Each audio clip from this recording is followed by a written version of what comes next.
ದೀಪಾವಳಿ ಹಬ್ಬದ ನೆಪದಲ್ಲಿ ಮೈತ್ರಿ ನಾಯಕರ ಸಮಾಗಮ ಆಗಿದೆ. ಕುಮಾರಸ್ವಾಮಿಯನ್ನ ಭೇಟಿ ಮಾಡಿದ್ದಾರೆ ಬಿಜೆಪಿಯ ನಾಯಕರು. ಹೇಗಂತಂದ್ರೆ ಬಿವೈ ವಿಜಯೇಂದ್ರ, ಚಲವಾದಿ ನಾರಾಯಣಸ್ವಾಮಿ ಸೇರಿದಂತೆ ಅನೇಕ ನಾಯಕರು ಈ ಸಂದರ್ಭದಲ್ಲಿ ಭಾಗಿಯಾಗಿರುವಂತದ್ದು. ಶುಭಾಶಯಗಳ ನೆಪದಲ್ಲಿ ಮೈತ್ರಿ ನಾಯಕರ ರಾಜಕೀಯ ಚರ್ಚೆ ಮುಗಿಲೇಳ್ತಾ ಇದೆ. ಆರ್ಎಸ್ಎಸ್ ಚಟುವಟಿಕೆಗೆ ನಿರ್ಬಂಧ ಆಯ್ತಲ್ಲ, ಅದರ ಬಗ್ಗೆ ಮಾತುಕತೆಯನ್ನ ನಡೆಸಿದ್ದಾರೆ.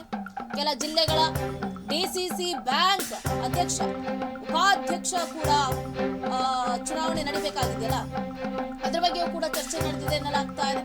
ಜಿಲ್ಲಾ ಪಂಚಾಯತ್, ತಾಲೂಕ್ ಪಂಚಾಯತ್ ಚುನಾವಣೆಯನ್ನ ಎದುರಿಸುವ ಬಗ್ಗೆಯೂ ಕೂಡ ಚರ್ಚೆಯಾಗಿದೆ. ಪ್ರವಾಹ ಸಂತ್ರಸ್ತರಿಗೆ ಪರಿಹಾರ ನೀಡೋದಕ್ಕೆ ಸರ್ಕಾರ ವಿಫಲ ಆಗೋಗ್ಬಿಟ್ಟಿದೆ.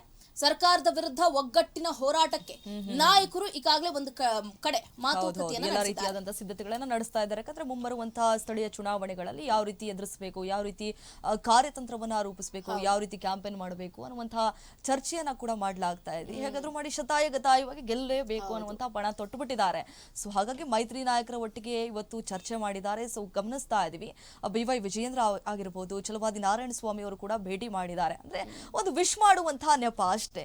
ಆ ನೆಪದಲ್ಲಿ ಮೈತ್ರಿ ನಾಯಕರ ರಾಜಕೀಯ ಚರ್ಚೆ ಕೂಡ ಚೆನ್ನಾಗಿ ನಡೆದಿದೆ ಅಂತ ಹೇಳ್ಬೋದು. ಯಾಕಂದ್ರೆ ಒಂದು ಕಡೆ RSS ಚಟುವಟಿಕೆ ಅದು ಕೂಡ ಬಹಳಷ್ಟು ಚರ್ಚೆ ಆಗ್ತಾ ಇದೆ. ಅದಕ್ಕೆ ನಿರ್ಬಂಧ ಇರಬೇಕು, ಬ್ಯಾನ್ ಮಾಡಬೇಕು ಅನ್ನೋದ್ರ ಬಗ್ಗೆ ಕೂಡ ಮಾತುಕತೆ ನಡೆದಿತ್ತು. ಅದ್ರ ಬಗ್ಗೆ ಕೂಡ ಈ ಒಂದು ಸಭೆಯಲ್ಲಿ ಮಾತುಕತೆಯನ್ನ ನಡೆಸಿದ್ದಾರೆ. ಸೊ ಹಾಗೆ ಕೆಲ ಜಿಲ್ಲೆಗಳ DCC ಬ್ಯಾಂಕ್, ಸೊ ಅಧ್ಯಕ್ಷ ಉಪಾಧ್ಯಕ್ಷ ಚುನಾವಣೆ ಅಲ್ಲೂ ಕೂಡ ಭಾರಿ ಕಸರತ್ತು ಕೂಡ ನಡೆದಿದೆ ಚಂದ್ರಕಲಾ. ಹಾಗೆ ಸೊ ಜಿಲ್ಲಾ ಪಂಚಾಯತ್, ತಾಲೂಕ್ ಪಂಚಾಯತ್ ಚುನಾವಣೆ ಅದನ್ನ ಯಾವ ರೀತಿ ಎದುರಿಸಬೇಕು, ಅದಕ್ಕೆ ಯಾವ ರೀತಿ ಸಿದ್ಧತೆಗಳನ್ನ ಮಾಡ್ಕೊಳ್ಬೇಕು, ಯಾವ ಅಭ್ಯರ್ಥಿಯನ್ನ ನಿಲ್ಲಿಸಿದ್ರೆ ಅಲ್ಲಿ ಗೆಲ್ಲೋದಕ್ಕೆ ಸಾಧ್ಯ, ಯಾವ ಟಫ್ ಅಭ್ಯರ್ಥಿಯನ್ನ ನಿಲ್ಲಿಸಬೇಕು. ಇಲ್ಲಿ ಬಿಜೆಪಿಗೆ ಯಾಕೆ ಭಯ ಸ್ಟಾರ್ಟ್ ಆಗೋಯ್ತು ಅಂತಂದ್ರೆ, ಏಕದಮ್ ಒಂದೇ ಸರಿ ಕಾಂಗ್ರೆಸ್ನ ನಾಯಕರು ಈ ಪಂಚ ಗ್ಯಾರಂಟಿಗಳನ್ನ ಯಾವಾಗ ಘೋಷಣೆ ಮಾಡ್ಬಿಟ್ರಲ್ಲ, ಅನ್ನಭಾಗ್ಯ ಆಗಿರ್ಬೋದು, ಗೃಹ ಜ್ಯೋತಿ, ಗೃಹಲಕ್ಷ್ಮಿ, ಯುವ ನಿಧಿ, ಶಕ್ತಿ ಯೋಜನೆ, ಈ 5 ಯೋಜನೆಗಳು ರಾಜ್ಯದಲ್ಲಿ ದೊಡ್ಡ ಮಟ್ಟದಲ್ಲಿ ಒಂದು ಪುಷ್ಟಿಯನ್ನ ಪಡ್ಕೊಳ್ತು. ಅದಕ್ಕೆ ಜನ ಅಟ್ರಾಕ್ಟ್ ಆಗ್ತಾರೋ ಇಲ್ವೋ ಅಂತ ಬಿಜೆಪಿ ನಾಯಕರು ಒಂದು ಕಡೆ ನೆಗ್ಲೆಕ್ಟ್ ಮಾಡ್ಬಿಟ್ರು. ನೋಡಿದ್ರೆ 136 ವಿಧಾನಸಭಾ ಕ್ಷೇತ್ರದಲ್ಲಿ ಕಾಂಗ್ರೆಸ್ ದೊಡ್ಡ ಮಟ್ಟದ ಗೆಲುವನ್ನ ಸಾಧಿಸೋದ್ರ ಮುಖಾಂತರ ಬಿಜೆಪಿ ನಾಯಕರಿಗೆ ಒಂದು ರೀತಿಯಾದಂತಹ ಮುಖಭಂಗವನ್ನ ಮಾಡ್ತು. ಅವಾಗ ಬಿಜೆಪಿ ನಾಯಕರಿಗೆ ಅವ್ರು ಮಾಡಿದಂತಹ ತಪ್ಪಿನ ಅರಿವಾಯ್ತು. ಅಲ್ಲಿವರೆಗೂ ಕೂಡ ಅವರ ತಪ್ಪಿನ ಅರಿವು ಅವರಿಗೆ ಆಗೇ ಇರಲಿಲ್ಲ. ಸೊ ಆ ರೀತಿಯಾದಂತಹ ಅವಘಡಗಳು, ಆ ರೀತಿಯಾದಂತಹ ಘಟನೆಗಳು ಮತ್ತೆ ಮರುಕಳಿಸಬಾರದು ಅನ್ನುವಂತ ನಿಟ್ಟಿನಲ್ಲಿ ಈಗ ಚುನಾವಣೆ ಇನ್ನೂ ಕೂಡ ದೂರ ಇದೆ. ಡಿಸೆಂಬರ್ ಅಥವಾ ನವೆಂಬರ್ ತಿಂಗಳಲ್ಲಿ ಮೇ ಬಿ ಮಾಡಬಹುದೇನೋ ಗೊತ್ತಿಲ್ಲ, ಬಟ್ ಇನ್ನೂ ಕೂಡ ಡೇಟ್ ಅನೌನ್ಸ್ ಆಗಿಲ್ಲ. ಆದ್ಲೇನೆ ನೋಡಿ, ಒಂದೇ ಕಲ್ಲಲ್ಲಿ 2-3 ಹಕ್ಕಿಯನ್ನ ಹೊಡೆಯೋದಕ್ಕೆ ಬಿಜೆಪಿ ನಾಯಕರು ಏನು ಕೇಂದ್ರ ಸಚಿವರಾಗಿರುವಂತಹ HD ಕುಮಾರಸ್ವಾಮಿ ಅವರನ್ನ ಭೇಟಿಯಾಗಿದ್ದಾರೆ, ಮಾತುಕತೆಯನ್ನ ನಡೆಸಿದ್ದಾರೆ. ಒಂದು ಕಡೆ ರಾಷ್ಟ್ರೀಯ ಸ್ವಯಂ ಸೇವಾ ಸಂಘವನ್ನ, ಅದರ ಚಟುವಟಿಕೆಗಳನ್ನ ಕೈಕಾಲ್ ಕಟ್ಟಾಕಿ ಮೂಲೆಗೆ ಬಿಸಾಕ್ಬೇಕು ಅನ್ನುವಂತಹ ಕಾಂಗ್ರೆಸ್ನ ನಾಯಕರ ಚಿಂತನೆ ಇದೆಯಲ್ಲ, ಅದು ನಿಜಕ್ಕೂ ಕೂಡ ಅಕ್ಷಮ್ಯ ಅಪರಾಧ. ತಲತಲಾಂತರದಿಂದಲೂ ಕೂಡ 100 ವರ್ಷ ಇತಿಹಾಸ ಇರುವಂತಹ RSS ಅನ್ನ ಬ್ಯಾನ್ ಮಾಡುವಂತಹ ಅಗತ್ಯತೆ ಏನಿದೆ? RSS ಏನ್ ಮಾಡಿದೆ? ಹೌದು, ಪ್ರಿಯಾಂಕ್ ಖರ್ಗೆ ಅವರು ಕೊಡ್ತಾ ಇರುವಂತಹ ಹೇಳಿಕೆಯನ್ನ ಒಬ್ಬರಿಂದ ಒಬ್ರು ಅದನ್ನೇ ಅದೇ ಬಾಲವನ್ನ ಇಟ್ಕೊಂಡು ಎಲ್ಲರೂ ಕೂಡ ಹೇಳಿಕೆಗಳನ್ನ ಕೊಡ್ತಾ ಇದ್ದೀರಲ್ಲ. RSS ಅನ್ನುವಂತಹ ಪದ ಬಳಕೆಯನ್ನ ಮಾಡ್ತಿಲ್ಲ, ಆದ್ರೂ ಕೂಡ ಉದ್ದೇಶ ಅದೇ ಆಗಿದೆ. ಸಾರ್ವಜನಿಕ ವಲಯದಲ್ಲಿ ಯಾವುದೇ ರೀತಿಯಾದಂತಹ ಪಥಸಂಚಲನಗಳು ಅಥವಾ ಸಭೆ ಸಮಾರಂಭಗಳನ್ನ ಮಾಡಬಾರ್ದು ಅಂತಂದ್ರೆ ಏನರ್ಥ ಅಲ್ವಾ? RSS ರಿಂದ ಇವ್ರಿಗೇನು ತೊಂದರೆ ಆಗಿದೆ ಅದು ಮುಖ್ಯವಾಗಿ ಗಮನಿಸಬೇಕಾಗಿದೆ. ಬಿಜೆಪಿ ನಾಯಕರು ಕೂಡ ಒಂದು ಕಡೆ ಹೇಗೆ ಅಂತಂದ್ರೆ RSS ನನ್ನ ಅವಲಂಬಿಸ್ಕೊಂಡು ಬಂದಿದ್ದಾರೆ. ಅಷ್ಟೇ ಅಲ್ಲದೆ DCM DK ಶಿವಕುಮಾರ್ ಅವರು ಕೂಡ RSS ಗೀತೆಯನ್ನ ಹಾಡದೇ ಇರುವಂತಹ ವರ್ಷಗಳೇ ಇಲ್ಲ. ನಾವು ನೋಡಿದ್ದೀವಿ, ಎಷ್ಟೋ ಇತಿಹಾಸದಲ್ಲೂ ಕೂಡ ಅವರು ಹೇಳ್ಕೊಂಡು ಬಂದಿದ್ದಾರೆ. ಕಾರ್ಯಕ್ರಮದಲ್ಲೂ ಕೂಡ ರೀಸೆಂಟ್ ಆದ್ರೂ ಕೂಡ ಸದನದಲ್ಲಿ ಹಾಗಾಗಿ ಯಾರಿಗೆ RSS ಅಂದ್ರೆ ಇಷ್ಟ ಇಲ್ಲ ಹೇಳಿ? ಚಿಕ್ಕ ಪುಟ್ಟ ಮಕ್ಕಳಿಂದ ಹಿಡಿದು ವಯೋವೃದ್ಧರವರೆಗೂ ಕೂಡ RSS ನ ಜಪಿಸುವಂತಹ ಮನಸ್ಸುಗಳಿದೆ. ಸೊ ಆ ಮನಸ್ಸುಗಳಿಗೆ ಧಕ್ಕೆ ತರುವಂತಹ ಕೆಲಸವನ್ನ ಕಾಂಗ್ರೆಸ್ನ ನಾಯಕರು ಮಾಡ್ತಿದ್ದಾರೆ ಅನ್ನುವಂತಹ ಆರೋಪ ಎಲ್ಲೆಡೆ ಪಸರಿಸ್ತಾ ಇದೆ. ಸೊ ಹಾಗಾಗಿ ಈ ಚಟುವಟಿಕೆ ಆಗಿರ್ಬೋದು ಅಥವಾ ಈ ಡಿಸಿಷನ್ ಏನ್ ಕಾಂಗ್ರೆಸ್ನ ನಾಯಕರು ತಗೊಂಡಿದ್ದಾರಲ್ಲ, ಆ ಡಿಸಿಷನ್ಗೆ ತಕ್ಕ ಪಾಠವನ್ನ ಕಲಿಸಲೇಬೇಕು ಅನ್ನುವಂತ ನಿಟ್ಟಿನಲ್ಲಿ ಬಿಜೆಪಿಯ ನಾಯಕರು ಇವತ್ತು ದೊಡ್ಡ ಮಟ್ಟದಲ್ಲಿ ಒಂದು ಪ್ಲಾನ್ ಅನ್ನ ಮಾಡ್ಕೊಂಡಿದ್ದಾರೆ ಅಂತಾನೆ ಹೇಳ್ಬೋದು. ಆ ಪ್ಲಾನ್ ಹೇಗಿದೆ ಅಂತ ನೀವು ಗಮನಿಸ್ತಾ ಇದ್ದೀರಿ. ಒಂದು ಕಡೆ ಚಲವಾದಿ ನಾರಾಯಣಸ್ವಾಮಿ ಅವರಾಗಿರ್ಬೋದು, ಕೃಷ್ಣಪ್ಪನವರಾಗಿರ್ಬೋದು, ಬಿವೈ ವಿಜಯೇಂದ್ರ ಅವರಾಗಿರ್ಬೋದು, ಏನು ನಿಖಿಲ್ ಕುಮಾರಸ್ವಾಮಿ, HD ಕುಮಾರಸ್ವಾಮಿ ಸೇರಿದಂತೆ ಹಲವಾರು ನಾಯಕರು ಇದರ ಬಗ್ಗೆ ಮಾತುಕತೆಯನ್ನ ನಡೆಸ್ತಾ ಇದ್ದಾರೆ. ಒಂದು ಕಡೆ ಚುನಾವಣೆಯ ರೂಪುರೇಷೆ, ಮತ್ತೊಂದು ಕಡೆ RSS ಚಟುವಟಿಕೆ ಯಾವ್ದ್ರಲ್ಲೂ ಕೂಡ ನಾವು ತಲೆ ಬಾಗಬಾರ್ದು. ಚಂದ್ರಕಲಾ, ಹಾಗೆ ಈ ಕಲ್ಯಾಣ ಕರ್ನಾಟಕ ಭಾಗದಲ್ಲಿ ಎಷ್ಟರ ಮಟ್ಟಿಗೆ ಪ್ರವಾಹ ಉಂಟಾಯಿತು ಅನ್ನೋದನ್ನ ನಾವು ಗಮನಿಸಿದ್ವಿ. ಅವ್ರ ಪಾಪ ಅವ್ರು ಬೆಳೆದಂತಹ ಬೆಳೆ ಕೈಗೆ ಸಿಗ್ಲಿಲ್ಲ ಅನ್ನುವಂತಹ ಅಳಲನ್ನ ಕೂಡ ಪಾಪ ರೈತರು ತೋಡ್ಕೊಳ್ತಾ ಇದ್ರು. ಸಂದರ್ಭದಲ್ಲಿ ಭೇಟಿ ಕೊಟ್ಟಿಲ್ಲ ಅಂತ ನಾವು ಹೇಳಕ್ಕಾಗಲ್ಲ, ಯಾಕಂದ್ರೆ ಈಶ್ವರ್ ಖಂಡ್ರೆ, ಯಾಕಂದ್ರೆ ಅಲ್ಲಿರುವಂತಹ ಸಚಿವರು ಅವರು ಕೂಡ ಭೇಟಿ ಕೊಟ್ಟಿದ್ರು, ಹಾಗೆ CM ಸಿದ್ದರಾಮಯ್ಯ ಅವರು ಕೂಡ ಭೇಟಿ ಕೊಟ್ಟಿದ್ರು. ಆ ಸಂದರ್ಭದಲ್ಲಿ ಏನಾಯ್ತಂತಂದ್ರೆ CM ಸಿದ್ದರಾಮಯ್ಯ ಅವರು ಹೆಲಿಕಾಪ್ಟರ್ ನಲ್ಲೇ ಕುತ್ಕೊಂಡು ವೀಕ್ಷಣೆ ಮಾಡಿದ್ದಾರೆ. ಅದ್ ಸರಿಯಲ್ಲ, ಅದೆಷ್ಟು ಮಟ್ಟಿಗೆ ಸರಿ? ಈ ರೀತಿಯಾದಂತಹ ಟೀಕೆ ಟಿಪ್ಪಣಿಗಳು ಕೂಡ ವ್ಯಕ್ತ ಆಯ್ತು ಬಿಜೆಪಿ ನಾಯಕರಿಂದ. ಸೊ ಇನ್ನೂವರೆಗೂ ಕೂಡ ಪ್ರವಾಹ ಸಂತ್ರಸ್ತರಿಗೆ ಪರಿಹಾರನ ಕೊಡೋದಕ್ಕೆ ಘೋಷಣೆ ಮಾಡಿಲ್ಲ. ಅಟ್ಲೀಸ್ಟ್ ಕೊಡ್ಬೇಕಲ್ವಾ, ಪಾಪ ರೈತರು ಕಂಗಾಲಾಗ್ಬಿಟ್ಟಿದ್ದಾರೆ. ಏನ್ ಗೊತ್ತಾ, ನೋಡಿ ಗಮನಿಸ್ತಾ ಇದೀವಿ ನಾವು ಒಂದು ಕಡೆ ರೈತನ ಪರಿಸ್ಥಿತಿ ಹೆಂಗಾಗ್ಬಿಟ್ಟಿದೆ ಅಂತಾನೆ. ಮಾತಿಗೆ ಮಾತ್ರ ರೈತ ದೇಶದ ಬೆನ್ನೆಲುಬು ಅಂತ ಹೇಳ್ತೀವಿ. ಆದ್ರೆ ಈಗ ಎಷ್ಟೋ ರೈತರು ಅವರು ಬೆಳೆದಿರುವಂತಹ ಬೆಳೆಗೆ ನಿಗದಿತ ಬೆಲೆ ಸಿಗದೆ ಆತ್ಮಹತ್ಯೆಯನ್ನ ಮಾಡ್ಕೊಂಡಿದ್ದಾರೆ. ಇನ್ನು ಕೆಲವರು ಬೆಳೆದಂತಹ ಬೆಳೆ ನೀರ್ ಪಾಲ್ ಆಗೋಗಿದೆ. ಅತಿವೃಷ್ಟಿ ಅನಾವೃಷ್ಟಿಯಿಂದ ಈಗ ರೈತ ಸಾವಿನ ಮನೆ ಸೇರ್ಬೇಕಾದಂತಹ ಪರಿಸ್ಥಿತಿ ಉಲ್ಬಣ ಆಗಿದೆ. ಇದೆಲ್ಲ ಗೊತ್ತಿದ್ದು ಪ್ರವಾಹ ಪೀಡಿತ ಪ್ರದೇಶಗಳಿಗೆ ಮೊದಲು ಏನು ಘೋಷಣೆ ಮಾಡಬೇಕಾದಂತಹ ಪರಿಹಾರವನ್ನ ಯಾಕೆ ಘೋಷಣೆ ಮಾಡ್ತಾ ಇಲ್ಲ ಸರ್ಕಾರ? ಯಾಕಿಷ್ಟು ತಾತ್ಸಾರವನ್ನ ಮಾಡ್ತಾ ಇದೆ? ಹೌದು, ರೈತರು ಅಂದ್ರೆ ಯಾಕೆ ಇಷ್ಟೊಂದು ನೆಗ್ಲಿಜೆನ್ಸಿ ಅನ್ನುವಂತ ಪ್ರಶ್ನೆ ಕೂಡ ಮೂಡ್ತಾ ಇದೆ. ಇದು ಬಿಜೆಪಿ ನಾಯಕರಿಗೆ ಒಂದು ಕಡೆ ಅಸ್ತ್ರ. ಅವ್ರು ಮಾಡಿಲ್ಲ ಅಂತಂದ್ರೆ ಏನು, ನಾವು ಮಾಡೋಣ, ಅಟ್ಲೀಸ್ಟ್ ರೈತರಿಗೆ ಒಳ್ಳೆಯವರಾಗೋಣ. ಹೌದು, ಅವ್ರು ಅವಾಗಾದ್ರೂ ನಮ್ದು ವೋಟ್ ಬ್ಯಾಂಕಿಂಗ್ ಹೆಚ್ಚಾಗುತ್ತೆ ಅಂದ್ರೆ ಯುಟಿಲೈಸೇಷನ್ ಅಷ್ಟೇನೆ. ಸೊ ನೋಡಿ, ಅವ್ರು ಮಾಡಿಲ್ಲ ಅಂತ ಇವ್ರು ಹೋಗ್ತಾರೆ, ಇವ್ರು ಒಂದ್ ಸ್ವಲ್ಪ ಹೋಗಿ ಭೇಟಿ ಗೀಟಿ ಕೊಟ್ಟು ಅಷ್ಟೋ ಇಷ್ಟು ಪರಿಹಾರವನ್ನ ಕೊಟ್ಟು ಅವರು ವಾದ ಮಾಡ್ತಿದ್ದಾರೆ. ಕೇಂದ್ರ ಸರ್ಕಾರದವರು ಅನುದಾನ ಬಿಡುಗಡೆ ಮಾಡ್ತಾ ಇಲ್ಲ, ಮಾಡಕ್ ಆಗ್ತಾ ಇಲ್ಲ, ನಮ್ಗೆ ಕೊಡಕ್ ಆಗ್ತಾ ಇಲ್ಲ. ಈ ರೀತಿಯಾದಂತಹ ವಾದ ಒಬ್ಬರ ಮೇಲೆ ಒಬ್ರು ಹೇಳ್ಕೊಂಡು ಆರಾಮಾಗಿ ಟೈಮ್ ಸ್ಪೆಂಡ್ ಮಾಡ್ತಾ ಇದ್ದಾರೆ. ಬಟ್ ಇಲ್ಲಿ ಅದೇನೋ ಹೇಳ್ತಾರಲ್ಲ, ಗಂಡ ಹೆಂಡತಿ ಜಗಳದಲ್ಲಿ ಕೂಸು ಬಡವಾಯ್ತು ಅನ್ನೋ ತರ ಒಂದು ಕಡೆ ರೈತರು ಮಾತ್ರ ಪಡೆದಾಡ್ಬೇಕಾದಂತಹ ಪರಿಸ್ಥಿತಿ ಉಲ್ಬಣ ಆಗಿದೆ. ನೋಡೋಣ ಹಾಗಾದ್ರೆ, ಈಗ ಏನು ರಾಜ್ಯಾಧ್ಯಕ್ಷ BY ವಿಜೇಂದ್ರ ಅವರು ಕೂಡ ಇದ್ರ ಬಗ್ಗೆ ಚರ್ಚೆಯನ್ನ ನಡೆಸಿದಾರಲ್ಲ, ಈ ಚರ್ಚೆ ಎಷ್ಟರ ಮಟ್ಟಿಗೆ ಒಂದು ಫಲ ಪಡೆಯುತ್ತೆ? H.D. ಕುಮಾರಸ್ವಾಮಿ ಅವರು ರೈತರ ಪರವಾಗಿ ಯಾವಾಗ್ಲೂ ಕೂಡ ಇರ್ತೀವಿ ಅಂತ ಹೇಳ್ತಾರೆ. ರೈತರಿಗೆ ಮುಂದಿನ ದಿನಗಳಲ್ಲಿ ಅಂದ್ರೆ ಪ್ರವಾಹ ಸಂತ್ರಸ್ತರಿಗೆ ಏನು ಪರಿಹಾರವನ್ನ ಕೊಡ್ತಾರೆ, ಎಷ್ಟು ಘೋಷಣೆಯನ್ನ ಮಾಡ್ತಾರೆ? ಯಾಕಂದ್ರೆ ಈಗ ಏನಾದ್ರು ಕೇಳಿದ್ರೆ ನಾವು ವಿಪಕ್ಷದವರಪ್ಪ, ಕೊಡಕ್ಕಾಗುತ್ತೆ, ರಸ್ತೆ ಗುಂಡಿಗಳನ್ನ ಮುಚ್ಚಿ ಅಂತ ಕೇಳ್ಕೊಂಡ್ರು ಕೂಡ ಅವ್ರ ಕ್ಷೇತ್ರದಲ್ಲಿ ನಮ್ಗೆ ಅನುದಾನ ರಿಲೀಸ್ ಆಗಿಲ್ಲ ಅಂತ ಅವರು ಕೂಡ ಹೇಳ್ತಾರೆ. ಯಾಕಂತಂದ್ರೆ ಈಗಾಗಲೇ CM ಸಿದ್ದರಾಮಯ್ಯ ಅವರು ತಾರತಮ್ಯ ಮಾಡ್ತಿದ್ದಾರೆ.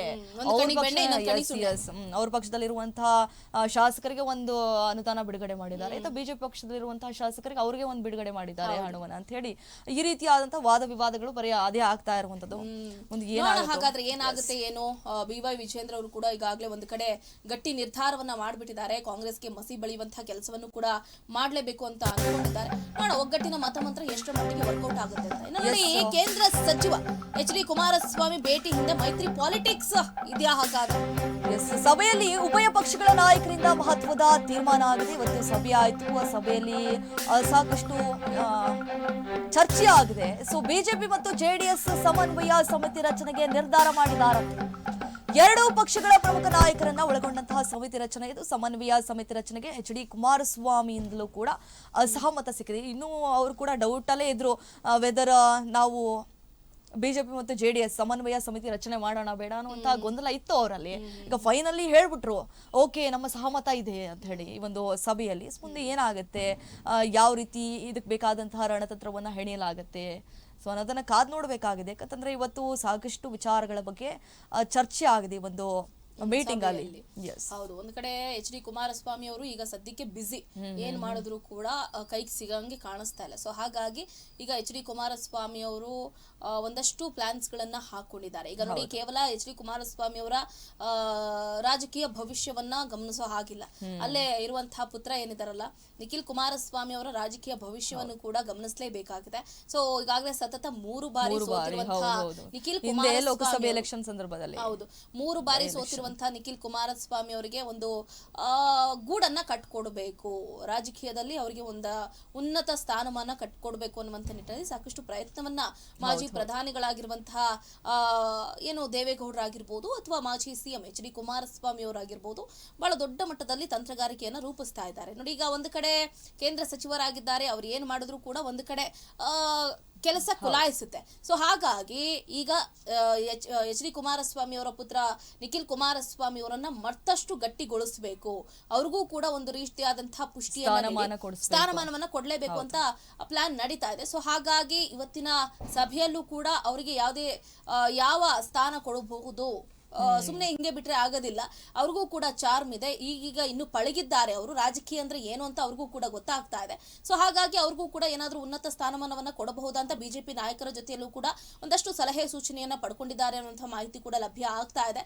ಸೊ ಈಗ ನಾವು ಅನ್ಕೊಳ್ತಾ ಇದ್ವಿ, ಒಂದು ಕಡೆ ಬಿಜೆಪಿ ಜೆಡಿಎಸ್ ಒಂದಾಗಿಲ್ಲ, ಸುಮ್ನೆ ಮೈತ್ರಿ ಮಾಡ್ಕೊಂಡ್ಬಿಟ್ರು, ಗೊಂದಲದ ಗೂಡಾಗಿದೆ ಅಂತ. ಯಾಕಂತಂದ್ರೆ ಮೊನ್ನೆ ಅಷ್ಟೇ ನಾವು ಗಮನಿಸಿದ್ವಿ, ಧರ್ಮಸ್ಥಳಕ್ಕೆ ಏನು BY ವಿಜಯೇಂದ್ರ, CT ರವಿ ಅವರ ಒಂದು ಗುಂಪು ಹೋಯ್ತು, ಬಿಜೆಪಿ ನಾಯಕರ ಗುಂಪು ಹೋಯ್ತು. ಅದಾದ ನಂತರ ಏನು ನಿಖಿಲ್ ಕುಮಾರಸ್ವಾಮಿ ಅವರ ಗುಂಪು ಒಂದು ಕಡೆ ಧರ್ಮಸ್ಥಳಕ್ಕೆ ಹೋಯ್ತು. ಸಪರೇಟ್ ಆಗಿ ಹೋಗಿದ್ರಿಂದ ಬಿಜೆಪಿ ನಾಯಕರು ಹಾಗೆ ಜೆಡಿಎಸ್ ನ ನಾಯಕರು ಒಂದು ಕಡೆ ಜನರಲ್ಲೂ ಕೂಡ ಕನ್ಫ್ಯೂಸ್ ಮಾಡ್ತಿದ್ರು. ಸೊ ಹಾಗಾಗಿ ಕಾಂಗ್ರೆಸ್ ನ ನಾಯಕರಿಗೂ ಕೂಡ ಒಂದು ಕಡೆ ಸಂತೋಷ ಆಯ್ತು, ಸುಮ್ನೆ ಅವ್ರ ಮೇಲ್ನೋಟಕ್ಕೆ ಮಾತ್ರ ನಾವು ಮೈತ್ರಿ ಮಾಡ್ಕೊಂಡಿದೀವಿ ಅಂತಾರೆ, ಯಾವುದೇ ರೀತಿಯಾದಂತಹ ಮೈತ್ರಿ ಇಲ್ಲ, ಅವರಲ್ಲೇ ಒಡನಾಟ ಇಲ್ಲ ನೋಡಿ, ಅವರೊಂದು ದಿಕ್ಕು ಹೋಗ್ತಾರೆ, ಇವರೊಂದು ದಿಕ್ಕು ಹೋಗ್ತಾರೆ ಅಂತ ಕಾಂಗ್ರೆಸ್ ನ ನಾಯಕರು ಕೂಡ ಒಂದು ಕಡೆ ಮಾತಾಡ್ಕೊಂಡಿದ್ದುಂಟು. ಹಾಗೆ ಅಲ್ಲದೆ ಮತದಾರರು ಕೂಡ ಮಾತಾಡ್ಕೊಂಡಿದ್ದುಂಟು. ಸೊ ಹಾಗಾಗಿ ಅದೆಲ್ಲದಕ್ಕೂ ಕೂಡ ಪುಲಿಸ್ ಸ್ಟಾಪ್ ಅನ್ನ ಇಡ್ಲೇಬೇಕು ಅನ್ನುವಂತ ನಿಟ್ಟಲ್ಲಿ ಇವತ್ತು ಬಿಜೆಪಿ ಜೆಡಿಎಸ್ ಸಮನ್ವಯ ಸಮಿತಿ ರಚನೆ ಮಾಡಲೇಬೇಕು. ಇದರ ಮುಖಾಂತರ ನಾವು ಎಷ್ಟು ಗಟ್ಟಿಯಾಗಿದ್ದೀವಿ, ನಾವು ಮೈತ್ರಿ ನಾಯಕರು ಎಷ್ಟು ಪ್ರಬಲವಾಗಿದ್ದೀವಿ ಅನ್ನೋದನ್ನ ತೋರಿಸಲೇಬೇಕು ಅನ್ನುವಂತ ನಿಟ್ಟಿನಲ್ಲಿ ಬಿಜೆಪಿ ನಾಯಕರು ಹಾಗೆ ಕಾಂಗ್ರೆಸ್ ಜೆಡಿಎಸ್ ನ ನಾಯಕರು ಇವತ್ತು ಒಂದು ಉತ್ತಮವಾದಂತಹ ಸಭೆಯನ್ನು ಕೂಡ ನಡೆಸಿದ್ದಾರೆ. ಪಕ್ಷಗಳ ಪ್ರಮುಖ ನಾಯಕರನ್ನ ಒಳಗೊಂಡಂತಹ ಸಮಿತಿಯನ್ನ ರಚನೆ ಮಾಡಬೇಕು. ಸುಮ್ಮನೆ ಯಾರೋ ಊಹಾಪೋಹ ಮಾತಾಡೋರು ಅಥವಾ ಪಕ್ಷ ವಿರೋಧಿ ಚಟುವಟಿಕೆ ಮಾಡೋರು ಅಂತವರೆಲ್ಲ ಬೇಡವೇ ಬೇಡ. ಪಕ್ಷಕ್ಕೆ ಕೆಲಸ ಮಾಡಬೇಕು, ಹಗಲು ರಾತ್ರಿ ಅನ್ನೋದೇ ದುಡಿಬೇಕು ಅಂತವ್ರನ್ನ ನಮ್ಮ ಸಮಿತಿಗೆ ಸೇರಿಸ್ಕೊಳ್ಳೋಣ, ಇಲ್ಲಾಂದ್ರೆ ಬೇಡ. ಸಮನ್ವಯ ಸಮಿತಿ ರಚನೆಗೆ ಎಚ್ ಡಿ ಕುಮಾರಸ್ವಾಮಿ ಒಂದಲ್ಲೂ ಕೂಡ ಈಗಾಗಲೇ ಸಹಮತ ದೊರೆತಿರುವಂತದ್ದು. ಸೊ ಹಾಗಾಗಿ ಅದಕ್ಕೆ ಯಾವಾಗ ಟೈಮ್ ಫಿಕ್ಸ್ ಮಾಡ್ತಾರೆ ಅನ್ನೋದನ್ನ ನೋಡೋಣ. ಇನ್ನು ನೋಡಿ, ಕಾಂಗ್ರೆಸ್ ವಿರುದ್ಧ ಜಂಟಿ ಹೋರಾಟದ ಅಗತ್ಯತೆ ಕುರಿತು ಚರ್ಚೆ ಕೂಡ ಆಗಿದೆ. ಸರ್ಕಾರದ ಜನ ವಿರೋಧಿ ನೀತಿಯನ್ನು ಮುಂದೆ ಇಟ್ಕೊಂಡು ಹೋರಾಟಕ್ಕೆ ಪ್ಲಾನ್ ಮಾಡಲಾಗಿದೆ. ಸೂಕ್ಷ್ಮ ವಿಚಾರಗಳಲ್ಲಿ ಜಂಟಿಯಾಗಿ ಹೋರಾಟ ಮಾಡಬೇಕು, ಈ ವಾರದಲ್ಲೇ ಹೆಸರು ನೀಡೋದಾಗಿ ಕುಮಾರಸ್ವಾಮಿ ಭರವಸೆಯನ್ನು ಕೊಟ್ಟಿದ್ದಾರೆ. ಸಮನ್ವಯ ಸಮಿತಿ ಮೂಲಕ ಒಟ್ಟಾಗಿ ಹೆಜ್ಜೆ ಇಡೋದಕ್ಕೆ ನಿರ್ಣಯವನ್ನ ಕೈಗೊಂಡಿದ್ದಾರೆ. ಶೀಘ್ರವೇ ರೈತ ಪರಿಹಾರಕ್ಕಾಗಿ ಹೋರಾಟವನ್ನ ರೂಪಿಸೋದಕ್ಕೆ ತೀರ್ಮಾನವನ್ನ ಕೈಗೊಂಡಿರುವಂತದ್ದು. ಕಾಂಗ್ರೆಸ್ ವಿರುದ್ಧ ಜಂಟಿ ಹೋರಾಟವನ್ನ ಮಾಡ್ಲೇಬೇಕು. ನೋಡಿ, ಈಗ ಒಬ್ರು ಇಬ್ರು ಮಾಡೋದಕ್ಕಾಗೋದಿಲ್ಲ. ಯಾಕಂತಂದ್ರೆ ನೀವು ಈಗ ಮೈತ್ರಿ ಅಂತಂದ್ರೆ ನಮ್ಮ ಎದುರಾಳಿಯನ್ನ ನಾವಿಬ್ರು ಸೇರ್ಕೊಂಡೆ ನಾವು ಏನ್ ಹೇಳ್ತಾರೆ ಅವ್ರನ್ನ ಸಮರ ಮಾಡ್ಬೇಕು ಬಿಟ್ಟು ಈಗ ಅದೇನೋ ಹೇಳ್ತಾರಲ್ಲ ಹಂಗಾಗ್ಬಾರ್ದು. ಸೊ ಹಾಗಾಗಿ ಈಗ ಕಾಂಗ್ರೆಸ್ನ ವಿರುದ್ಧ ಜಂಟಿ ಸಮರವನ್ನ ಸಾರ್ಲೇಬೇಕಾದಂತಹ ಪರಿಸ್ಥಿತಿ ಉಲ್ಬಣ ಆಗಿರುವಂತದ್ದು. ಸರ್ಕಾರದ ಜನ ವಿರೋಧಿ ನೀತಿಯನ್ನ ಮುಂದೆ ಇಟ್ಕೊಂಡು ಹೋರಾಟಕ್ಕೆ ಪ್ಲಾನ್ ಅನ್ನ ಮಾಡ್ತಿದ್ದಾರೆ. ಈಗ ಜನರು ಸರ್ಕಾರದ ವಿರುದ್ಧ ಚೀಮಾರಿಯನ್ನ ಹಾಕ್ತಾ ಇರೋದು ಬೆಲೆ ಏರಿಕೆಯನ್ನ ಮುಂದೆ ಇಟ್ಕೊಳ್ಳೋಣ. ನಮ್ ಗ್ಯಾರಂಟಿ ಬೇಡವೇ ಬೇಡ, ರಸ್ತೆಗಳ ಅಭಿವೃದ್ಧಿ ಮಾಡ್ರಿ, ರಸ್ತೆ ಇಂಪ್ರೂವ್ ಮಾಡಿ, ಈ ರೀತಿಯ ಕೇಳ್ಕೊಳ್ತಿದ್ದಾರೆ. ನಿಮ್ ಗ್ಯಾರಂಟಿನೂ ಬೇಡ, ಏನು ಬೇಡ. ದಿನ ಬೆಳಗಾದ್ರೆ ಹಾಲಿಂದ ಹಿಡಿದು ರಾತ್ರಿ ಮಲ್ಕೊಳ್ಳೋ ಗುಡ್ ನೈಟ್ ಇಂದನೂ ಕೂಡ ಬೆಲೆ ಏರಿಕೆ ಆಗೋಗ್ಬಿಟ್ಟಿದೆ. ಜನರು ದಿನನಿತ್ಯವೂ ಕೂಡ ಈ ರಾಜ್ಯ ಸರ್ಕಾರಕ್ಕೆ ಹಿಡಿಶಾಪವನ್ನ ಹಾಕದೆ ಇರೋಕ್ಕಾಗ್ತಾ ಇಲ್ಲ. ಅಷ್ಟು ದೊಡ್ಡ ಮಟ್ಟದಲ್ಲಿ ಜನರು ಒಂದು ರೀತಿಯಾಗಿ ಟ್ರಿಗರ್ ಆಗೋಗ್ಬಿಟ್ಟಿದ್ದಾರೆ. ಇದೇನಪ್ಪ, ಒಂದ್ ಕೈಯಲ್ಲಿ ಕೊಟ್ಟು ಇನ್ನೊಂದ್ ಕೈಯಲ್ಲಿ ಕಸಿಯುವಂತಹ ಕೆಲಸ ಆಗ್ತಾ ಇದೆ. ಅನ್ನಭಾಗ್ಯನೂ ಬೇಡ, ಗೃಹ ಜ್ಯೋತಿನೂ ಬೇಡ, ಗೃಹಲಕ್ಷ್ಮಿನೂ ಬೇಡ, ಯುವನಿಧರೂ ಬೇಡ, ಶಕ್ತಿ ಯೋಜನೆನೂ ಬೇಡ. ನೀವು ಕೊಟ್ಟಿರುವಂತಹ 5 ಗ್ಯಾರಂಟಿಗಳನ್ನ ನೀವೇ ತಕೊಂಡ್ಬಿಡಿ, ನಮ್ಗೆ ಅವಶ್ಯಕತೆನೇ ಇಲ್ಲ. ನಮಗೆ ನಮ್ಮ ಪೀಸ್ ಆಫ್ ಮೈಂಡ್ ಬಿಟ್ಟು ಬಿಡಿ. ಒಂದ್ ಕಡೆ ಕೆಲಸದಲ್ಲಿ ಸಂಬಳ ಜಾಸ್ತಿ ಇಲ್ಲ, ಇರೋಷ್ಟು ಸಂಬಳನೇ ಇದೆ. ಸಾಕಾಗೋಗ್ಬಿಟ್ಟಿದೆ. ದಿನನಿತ್ಯ ನಾವು ಬಳಸುವಂತಹ ಅಗತ್ಯ ವಸ್ತುಗಳೇನಿದೆಯಲ್ಲ ಅದಕ್ಕೆ ನಾವು ನಮ್ಮ ಜೇಬಿಂದ ಪ್ರತಿನಿತ್ಯ ಏನಿಲ್ಲ ಅಂತಂದ್ರೂ 500 ರೂಪಾಯಿ ಬೇಕೇ ಬೇಕು. ಅದೆಂಥ ಮನೆನೇ ಆಗಿರ್ಬೋದು, ಬಡವ್ರ ಮನೆನೇ ಆಗಿರ್ಬೋದು ಅಥವಾ ದೊಡ್ಡ ಮನೆಗಳು ಬಿಡಿ, ಅದು ಬೇರೆ. ಸಾಮಾನ್ಯ ವ್ಯಕ್ತಿಯ ಮನೆಗಳಲ್ಲಿ ದಿನಕ್ಕೆ 500 ರೂಪಾಯಿ, ಸುಮ್ನೆ ಸಣ್ಣ ಪುಟ್ಟ ಖರ್ಚಂದ್ರೂ 500 ರೂಪಾಯಿ ಬೇಕೇ ಬೇಕು. ಮನೆಗೆ ತರುವಂತಹ ಅಗತ್ಯ ವಸ್ತುಗಳು ಅಷ್ಟೋ ಇರುತ್ತೆ. ನೆಕ್ಸ್ಟ್ ಡೇ ಮತ್ತೆ 500 ರೂಪಾಯಿ. ಈ ಕಷ್ಟಗಳನ್ನೆಲ್ಲ ಯಾರ ಹತ್ರ ಹೇಳ್ಕೊಳ್ಳೋಣ ನಾವು? ರಾಜ್ಯ ಸರ್ಕಾರದವ್ರು ಬರ್ತಾರಾ? CM ಸಿದ್ದರಾಮಯ್ಯನವ್ರು ಬರ್ತಾರಾ? ಅಥವಾ DCM DK ಶಿವಕುಮಾರ್ ಅವ್ರು ಬರ್ತಾರಾ? ಯಾರೂ ಬರೋದಿಲ್ಲ. ನೀವು ಕೊಡುವಂತಹ 5 ಗ್ಯಾರಂಟಿಗಳಿಂದ ಯಾರ ಹೊಟ್ಟೆ ಕೂಡ ದುಂಬ್ತಾ ಇಲ್ಲ. ಕೊಟ್ಟಿದ್ದೀರಾ, ಅದು ಹೆಂಗೆ ಅಂತಂದ್ರೆ 1 ವರ್ಷ ಏನೋ ಕರೆಕ್ಟ್ ಆಗಿ ಓಡ್ತು ಅಷ್ಟೇ. ಗೃಹ ಜ್ಯೋತಿ, ಗೃಹಲಕ್ಷ್ಮಿ, ಈಗ ನೋಡಿ ಗೃಹ ಜ್ಯೋತಿ 200 ಯೂನಿಟ್ ಮೇಲೆ ಈಗ ಏನಾದ್ರು ಓಡಿಸಿದ್ರೆ 1000-2000 ಕರೆಂಟ್ ಬಿಲ್ ಬರ್ತಾ ಇದೆ. ಇದೆಂಥ ನ್ಯಾಯ ಹಾಗಾದ್ರೆ? ಸಿದ್ದರಾಮಯ್ಯನವರು ಇದನ್ನೆಲ್ಲ ಯಾಕೆ ಗಮನಿಸ್ತಾ ಇಲ್ಲ? 10 kg ಅಕ್ಕಿ ಅಂತಂದ್ರು ಈಗ 5 kg ಅಕ್ಕಿಗೆ ಇಳಿಸಿದ್ದಾರೆ. ಇನ್ನು 5 ಕೆಜಿ ಅಕ್ಕಿಗೆ ನೆಕ್ಸ್ಟ್ 2 ಕೆಜಿ ಆದ್ರೂ ಆಗಬಹುದು, ಅದ್ರಲ್ಲಿ ಡೌಟ್ ಇಲ್ಲ. ಯುವ ನಿಧಿ ಅದೆಷ್ಟು ಜನಕ್ಕೆ ಬರ್ತಾ ಇದೆಯೋ ಏನೋ ಗೊತ್ತಿಲ್ಲ. ಶಕ್ತಿ ಯೋಜನೆ ಅದೊಂಥರ ಬಸ್ ಫ್ರೀ ಬಸ್. ಗೃಹಲಕ್ಷ್ಮಿ ಎಷ್ಟೋ ತಿಂಗಳಗಟ್ಲೆ ಬಂದಿರ್ಲಿಲ್ಲ. 4 5 ತಿಂಗಳಿಂದ ಗೃಹಲಕ್ಷ್ಮಿ ದುಡ್ಡೇ ಬಂದಿಲ್ಲ. ಅತ್ತೆ ಸೊಸಂದ್ರೆ ಈಗ ಒಡೆದಾಡುವಂತಹ ಪರಿಸ್ಥಿತಿ ಬಂದಿದೆ. ನನಗ್ ಬಂದಿಲ್ಲ ಅಂದ್ರೆ ನಿನಗ್ ಬಂದಿಲ್ಲ, ನಿನಗ್ ಬಂದಿಲ್ಲ ಅಂದ್ರೆ ನನಗ್ ಬಂದಿಲ್ಲ, ಹಂಗಾಗೋಗ್ಬಿಟ್ಟಿದೆ. ಸೊ ಇಲ್ಲಿ ತಂದಿಕ್ಕುವಂತಹ ಕೆಲಸವನ್ನ ಕಾಂಗ್ರೆಸ್ ಸರ್ಕಾರ ಒಂದ್ ಕಡೆ ಮಾಡ್ತಾ ಇದೆ ಅಂದ್ರೂ ಕೂಡ ತಪ್ಪಾಗ್ಲಿಕ್ಕಿಲ್ಲ. ಸೊ ಹಾಗಾಗಿ ಇದೆಲ್ಲವನ್ನ ಗಮನಿಸಿ ಇದನ್ನ ನಾವು ಮುಂದೆ ಇಟ್ಕೊಂಡು ಜನ ವಿರೋಧಿ ನೀತಿಯನ್ನ ಮುಂದೆ ಇಟ್ಕೊಂಡು ಹೋರಾಟಕ್ಕೆ ಪ್ಲಾನ್ ಮಾಡಬೇಕು ಅಂತ ಕಾಂಗ್ರೆಸ್ ವಿರುದ್ಧ ಸೆಟೆದು ನಿಲ್ಬೇಕು ಅಂತ ಬಿಜೆಪಿ ನಾಯಕರು ಹಾಗೆ ಏನು ಜೆಡಿಎಸ್ ನ ನಾಯಕರು ಮುಂದಾಗಿರುವಂತದ್ದು. ಸೊ ಹಾಗಾಗಿ ಸೂಕ್ಷ್ಮ ವಿಚಾರಗಳಲ್ಲಿ ಜಂಟಿಯಾಗಿ ಹೋರಾಟವನ್ನ ಮಾಡೋದಕ್ಕೆ ಮೈತ್ರಿ ನಾಯಕರು ನಿರ್ಧಾರವನ್ನ ಕೈಗೊಂಡಿದ್ದಾರೆ. ಸೊ ಹಾಗಾದ್ರೆ ನೋಡೋಣ ಎಷ್ಟರ ಮಟ್ಟಿಗೆ ವರ್ಕೌಟ್ ಆಗುತ್ತೆ. ಕುಮಾರಸ್ವಾಮಿ ಅವರು ಫೈನಲಿ ತೀರ್ಮಾನ ಮಾಡಿದ್ದಾರೆ ಅಂದ್ರೆ ಪರಿಹಾರ ಕೊಡಬೇಕು ರೈತರಿಗೆ. ಯಾಕಂತಂದ್ರೆ ರೈತರು ಯಾವ ರೀತಿ ತಮ್ಮ ಕಷ್ಟವನ್ನ ತೋಡ್ಕೊಂಡಿದ್ದಾರೆ, ಯಾವ ರೀತಿ ಹಾನಿ ಆಯ್ತು, ಅದಕ್ಕೆ ಬೇಕಾದಂತಹ ಪರಿಹಾರವನ್ನ ಒದಗಿಸಿ ಅಂತ ಹೇಳಿ ಅವರು ಕೂಡ ಬೇಡ್ಕೊಂಡ್ರು. ಫೈನಲಿ ಈಗ ಈ ಒಂದು ಸಭೆಯಲ್ಲಿ ರೈತರಿಗೆ ಗುಡ್ ನ್ಯೂಸ್ ಅಂತ ಹೇಳ್ಬೋದು. ಇದ್ರ ಬಗ್ಗೆ ಆದಷ್ಟು ಬೇಗ ಚರ್ಚೆ ಮಾಡ್ತೀವಿ. ಇದಕ್ಕೆ ಯಾವ ರೀತಿ ಹೋರಾಟವನ್ನ ಮಾಡಬೇಕು, ಅದನ್ನು ಯಾವ ರೀತಿ ರಣತಂತ್ರವನ್ನ ಹೆಣಿಬೇಕು ಅನ್ನುವಂತಹ ತೀರ್ಮಾನವನ್ನ ಅತಿ ಶೀಘ್ರದಲ್ಲೇ ಒದಗಿಸಿ ಕೊಡ್ತೀವಿ ಅಂತ ಕೂಡ ಈಗಾಗಲೇ ಎಚ್ ಡಿ ಕುಮಾರಸ್ವಾಮಿ ಅವರು ಆ ಸಭೆಯಲ್ಲಿ ಹೇಳಿದ್ದಾರೆ.